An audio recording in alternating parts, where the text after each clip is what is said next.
بالکل. اصل میں دنیا کی سب سے جو غیر یقینی چیز ہے نا وہ زندگی ہے، اور سب سے یقینی چیز موت ہے. تو زندگی میں نا وہ ارادے ٹوٹتے ہیں اور آہستہ آہستہ غم آتے ہیں، اور آپ کو پتہ چلتا ہے کہ ٹھہرنا مشکل ہی ہے. لیکن جو اللہ کے ساتھ رجوع کر لیتے ہیں ان کو یہ بات سمجھ لگتی ہے کہ جانا تو ہم نے ہے، لیکن جانے سے پہلے کچھ کام تو کرنے ہیں نا. تو وہ جو کام میں مصروف عمل، ابھی ہم بات کر رہے تھے کہ جو اللہ کے کام کر رہا ہے، جو مصروف ہے، تو پھر وہ ان چیزوں کو اپنے اوپر، اس غم کو اپنے اوپر حاوی نہیں ہونے دیتا.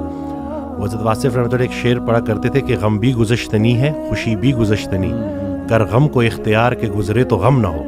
تو یعنی کہ غم کو قبول کرنا ہے، اس کو ریڈ کرنا ہے، اور اس میں نا بڑا لیسن ہے. صحیح بات. تو یہ اللہ تعالیٰ ہماری برداشت، سب سے بڑی قوت برداشت ہے. بالکل صحیح. تو ہماری یہ برداشت بڑھانے کے لیے اللہ تعالیٰ غم بھیجتا ہے. صحیح. اور آہستہ آہستہ صبر کے ذریعے، نماز کے ذریعے انسان جو ہے نا اس مشکل سے نکل آتا ہے. کیونکہ اللہ کا وعدہ ہے کہ ہر سختی کے ساتھ آسانی ہے.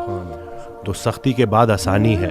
اور اکثر لوگ جو نا امید ہو جاتے ہیں نا، تو اللہ کی رحمت سے نا امید ہونا اصل میں اپنے مستقبل سے نا امید ہونا ہے. تو جب آپ اللہ سے پر امید رہتے ہو، ہوپ فل رہتے ہو، تو پھر وہ دن خیر سے گزر جاتے ہیں. کیا بات. وسیم بھائی، اگر ہم دنیا پہ نظر دوڑائیں، ایسے غم ہیں، یعنی لوگوں کی جب سٹوریز سنتے ہیں، اور اوور آل ورلڈ میں دیکھ لیں آپ، اور جو ہسٹری میں پاسٹ میں ہوا ہے، مطلب ایسے غم آپ کو نظر آئیں گے نا کہ انسان رو پڑتا ہے کہ یار واقعی دنیا میں بڑا غم ہے. لیکن اگر ہم یہیں پہ رک جائیں نا کہ بس دنیا میں بڑا غم ہے، زندگی بہت مشکل ہے، تو پھر تو ہوپ لیسنس ہے، پھر تو جو ہے نا وہ ایک ڈارکنس ہے، ایک اندھیرا ہے.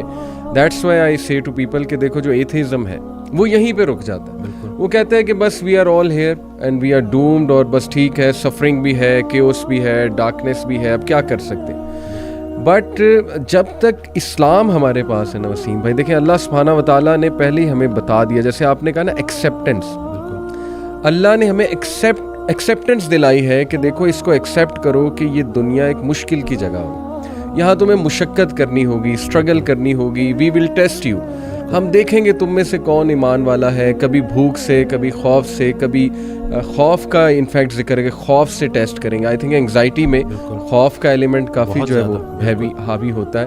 پھر لاس آف لائف سے تمہیں ٹیسٹ کریں گے، لاس آف فروٹ سے تمہیں ٹیسٹ کریں گے. لیکن وبشر الصابرین. اور دیکھیں اللہ نے پورا طریقہ بتایا ہے کہ دیکھو نا امید نہیں ہونا ہے. اگر یہ پرابلمز آ جاتے ہیں تو پھر اللہ طریقہ بھی بتا رہا ہے کہ تم نے ہوپ کیسے پکڑنا ہے. جیسے آپ نے کہا کہ نماز ہے، پھر صبر ہے.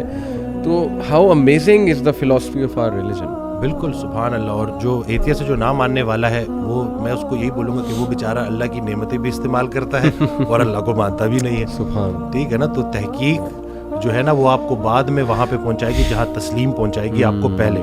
تو جو سرنڈر کرنا ہے نا، یہی سب کچھ ہم نے کرنا ہے. ایک آڈیو میں وہ بیان کر رہے تھے حضرت، تو انہوں نے کہا کہ پورا سرنڈر کرنا ہے. تو جواب آیا کہ حضرت اتنی کمزور صلاحیتوں کے ساتھ پورا سرنڈر کیسے کروں؟ تو انہوں نے کہا کہ تم پورا سرنڈر کرو، تمہاری صلاحیتیں بھی پوری ہو جائیں گی. سبحان اللہ. تو یہ ہے کہ جب آپ پورا سرنڈر کرتے ہو نا، یہ جو اپنی کارسازی نکالو گے تو کارساز کی کارسازی سمجھ آئے گی نا. تو یہ جو اللہ ہے نا، یہ ہمارے ارادوں کو توڑتا ہے، اور نہیں آتی کوئی پریشانی اس وقت تک جب تک وہ بڑی پریشانی کو ٹالنے نہ آئی ہو.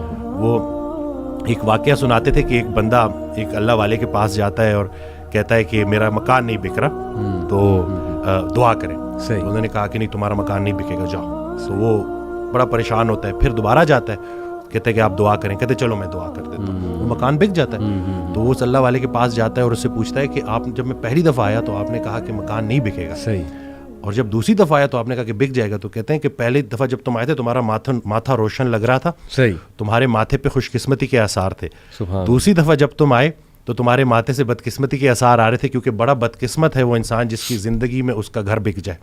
تو جو چیز تم اپنے لیے پسند کر رہے ہو، جس چیز پہ تم جشن منا رہے ہو، وہ اصل میں تمہارے استغفر اللہ کا مقام ہے جس کو تم الحمدللہ کہہ رہے ہو. انسان جو ہے نا وہ جلد باز ہے.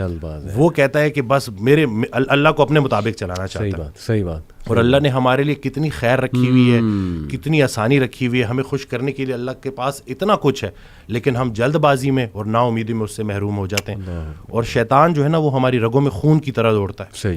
تو اس کا طریقہ واردات ہے ہی یہ وسوسہ دینا. وسوسہ جو ہے نا وہ ایمان کی نفی ہے، اور یقین جو ہے نا وہ وسوسے کو نفی کرتا ہے. کیا بات. تو ہم نے یقین کو پختہ کرنا ہے. یقین نور ہے، شک اندھیرا ہے. تو اسی طرح سے یہ وسوسے کے اوپر سوال کیا گیا تو حضرت کہتے ہیں کہ میرا اللہ پہ یقین بے گماں ہے جو علم بن گیا. تم بھی وہ یقین پیدا کر لو, تمہیں بھی علم مل جائے گا. زبردست. تو یہ جو شک ہے نا وسوسہ, یہ آج کل بڑا کامن ہے ویری کہ یہ لوگ اسی وجہ سے نا اندھیروں میں ہیں. جی